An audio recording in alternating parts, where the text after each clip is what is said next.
Maître Julien Bérard du cabinet Bérard Avocat. Alors aujourd'hui, pour cette 12e vidéo, nous allons traiter du recours en oppression. Cette vidéo est la suite de la vidéo précédente, mais nous allons nous attarder sur le critère applicable en cours pour obtenir l'accueil favorable du recours en oppression. Ce test a été établi dans l'arrêt BCE contre détenteur de devanture en 1976 par la Cour suprême du Canada. Alors quel est ce test ? Tout demandeur d'un recours en oppression, à savoir un actionnaire minoritaire, un dirigeant, un administrateur, doit convaincre le tribunal de deux choses. Premièrement, il doit démontrer qu'il avait des attentes raisonnables qui ne sont pas respectées par le comportement reproché de la société. Donc, ici, nous avons la notion d'attente raisonnable. Qu'est-ce qu'une attente raisonnable ?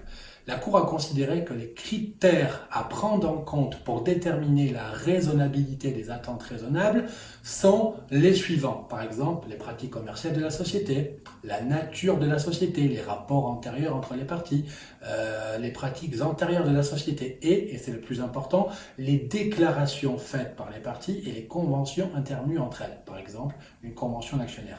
La Cour a déterminé que ces éléments permet de déterminer l'expression des attentes raisonnables dans le cadre d'un recours en oppression.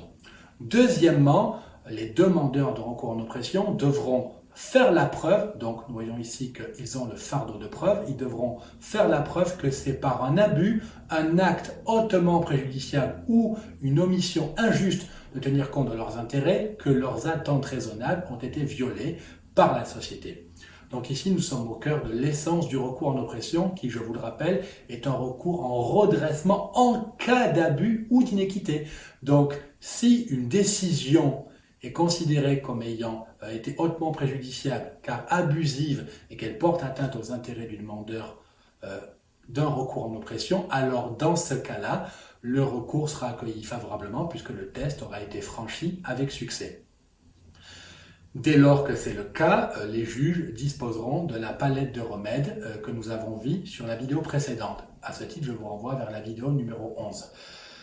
Le recours en oppression est un recours difficile avec un test, vous le voyez, assez exigeant. Il convient donc d'être assisté par un avocat.